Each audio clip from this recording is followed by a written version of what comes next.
Congestive heart failure. Hi, Joe. What brings you into the clinic today?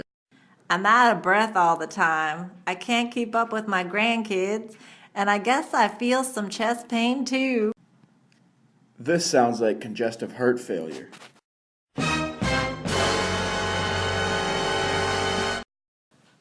Signs and symptoms, such as chest pain, heart palpitations, shortness of breath, cough, sudden weight gain, and increased urination at night. So what does this mean? Well, The heart is a muscular organ that pumps blood throughout the body. The heart is composed of cardiac muscle tissue that is very strong and able to contract and relax rhythmically throughout a person's lifetime. The heart is made up of 4 chambers. The 2 upper chambers are referred to as atria and receive blood coming to the heart.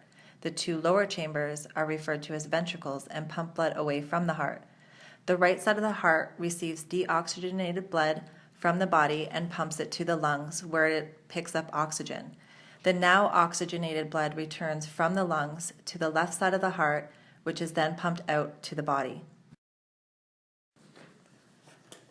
Causes of congestive heart failure: high blood pressure, coronary artery disease, which is narrowing of the arteries that supply blood to the heart, as well as diseases of the heart valves, which increases the workload of the heart.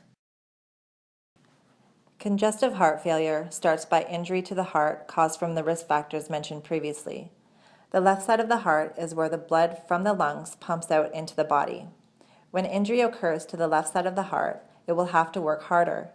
When the heart has to pump harder, the size will increase due to the increased demand.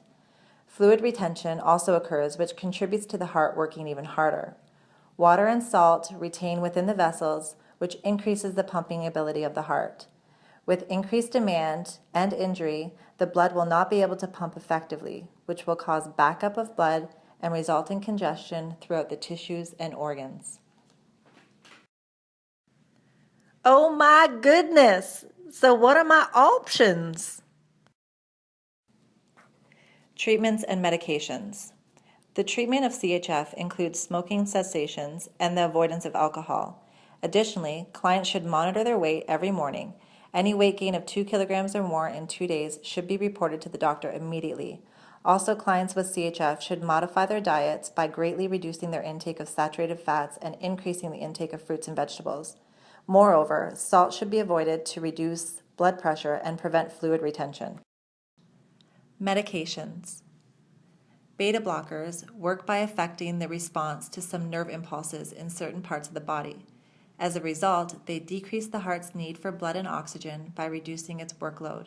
They also help the heart to beat more regularly.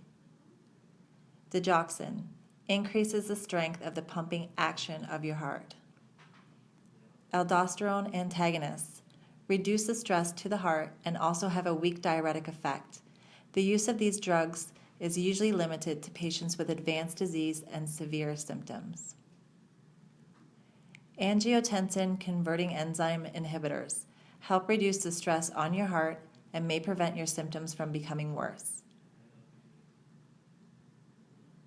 Diuretics. These drugs act to reduce the amount of fluid in your body. Diuretics prevent or reduce swelling, shortness of breath, and bloating associated with heart failure. They help the heart by lessening the amount of fluid it must pump around. So what could I have done to prevent all of this? Prevention strategies. Quit smoking if you smoke and avoid secondhand smoke. If you have high cholesterol, follow your doctor's order to lower it. Eat a heart-healthy diet such as low in fat, high in fiber, and plenty of fruits and vegetables. Exercise. Try and do activities that raise your heart rate. Control your blood pressure, limit your alcohol use. You want to control your stress levels and control your diabetes. Thanks, Doc. I really appreciate you taking the time to educate me on my condition.